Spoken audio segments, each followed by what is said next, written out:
2:35, Dave Elswick Show, KARN, and we've got the head of the Arkansas Republican Party of Arkansas with us right now, and of course Doyle Webb joins us here on KARN. We'll get to him in just a second. Scott's getting him all set up and ready to go, and then after we're done talking with him, I want to talk further with State Representative Jane English, dealing with some of the things that she would like to bring to the table in 2013 that would bring some real transparency to state government, and as well as make sure that, you know, when people ask you to give your hard-earned money to run programs at state government level, they should be willing to sit down and explain what the program does,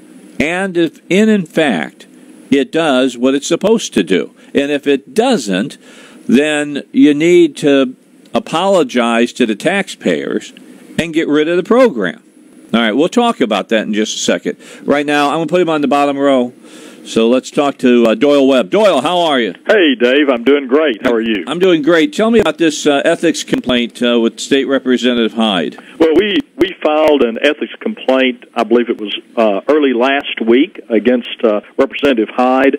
And the bottom line of that ethics complaint is that he appears to have used funds that were collected for his candidacy as a state representative, used those funds and prepaid them for advertising that he has used in his state Senate campaign. Okay, and he admits, though at first he said that he thought this was just a gotcha thing. He did come back and say in an article in the Leader on Wednesday, November 9th, that, quote, he did discover that a newspaper advertisement costing about $1,000 may have been improperly said, and he quotes, "Sometimes we make an error," unquote. I'm thinking that you guys wouldn't be going after this for $1,000. I believe it's certainly more than that. There were several newspaper items, Dave, and let me say this: you know, when a state trooper stops me for speeding, that's a gotcha. If someone gets stopped for DWI, that's a gotcha. But those are breaking the law. And this clearly appears to me to be something that he attempted to hide and not disclose to the public. Okay, so if that is the case and the Ethics Commission agrees with you, what can happen? Well, certainly they can fine him. They can require him to put monies back. They can reprimand him. They have several choices. You know, it's not a felony. They don't have criminal penalties, but it's certainly something that they can admonish him on. I don't think the penalties are great enough, particularly if you have intentional conduct, which this appears to be on my as I read it and as I see it. Okay, last question for you, and then I'll let you get back to what you were doing. I know you're a busy guy. Just this last week, the President of the United States said that he's not going to make any decision on the Keystone project, pipeline project, until after the election, which puts the project in jeopardy, which could cause the loss of hundreds, if not thousands, of jobs here in the state of Arkansas. Yet our governor has been strangely quiet on this. Any thoughts on that on your part? Well, people need jobs. That can't wait till after the election. Our governor, all of our elected officials should be fighting for Arkansas jobs. And certainly our energy policies can't wait till after the next election. All right. I appreciate you. Thank you, Dave. Talk to you later. All right. Doyle Webb here on the Dave Elswick Show on KARN. So we'll wait until the Ethics Commission makes their decision. I should have asked him when he thought that was going to be, but I didn't. It shouldn't take him a lot of time to figure it out. I mean, I'm sure State Representative Hyde will be transparent and share the information if he's done something wrong, and let everybody know about it. All right, let's get back to Freudian slip is showing. My state representative here, Jane English, and she's not mine. I live up in Cabot.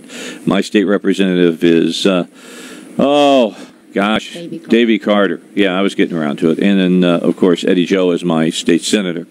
At 2:40, let me ask this question of you, Jane. Something that you have been on my show before and you've talked about, and that's transparency of government. You are one of the greatest advocates of that. I mean, you got all over the Attorney General here not too long ago about not being transparent about money he had in a slush fund and what he was doing with it. Your thoughts about how can we tighten that up? How can we make government more and more transparent? I think we have to begin to look at all of the agencies and all of the programs. You know, we have a budget that and we have a revenue stabilization law, which is absolutely fantastic, and I think more states wish they had it.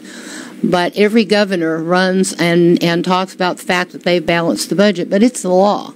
But just because you have a revenue stabilization law doesn't mean that you are spending the money well. Mm-hmm. And one of the things that's going to happen as we look at Congress and the cuts that they're going to have to make because of our deficit spending is that some of those cuts are going to be to some of these federal programs that we've got here in the state right now, whether it's Department of Education or Department of Human Services, Department of Highways and all these different agencies. And so this is an absolutely perfect time again to look at the programs that each of these agencies has and to determine whether or not they're still useful, and if we're spending the money, what are the results, and are the citizens of the state of Arkansas being well served?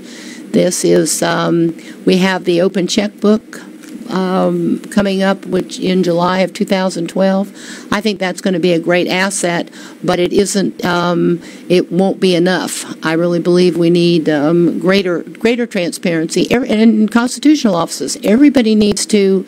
Taxpayers need to know that all the activities that are being done are out there in the light so that everybody can see them. And and I think people who are voters today are cynical about politicians and about government because they really don't think anybody cares or that they're doing the right thing.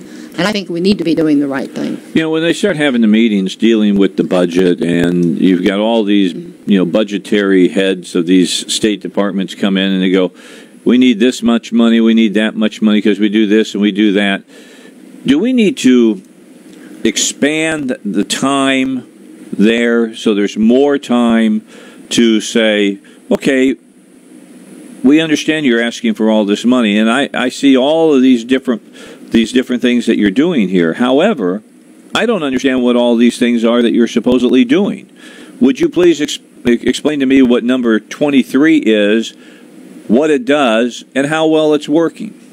Well, and I think that's one of the things. It's almost impossible to do it during the budget hearings which will start pretty soon for the I think the 1st of January for the February fiscal session.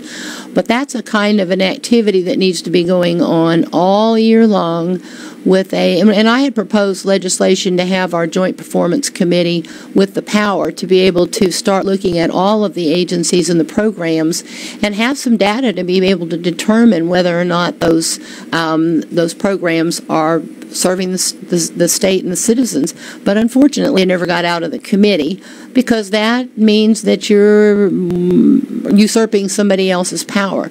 But as legislators, that is our job, is to watch out for the states and the citizens' money, make sure it's being well spent. But with term limits the way they are, people come in November, are elected, start session in January, and they really don't have any idea about the programs or about the agencies.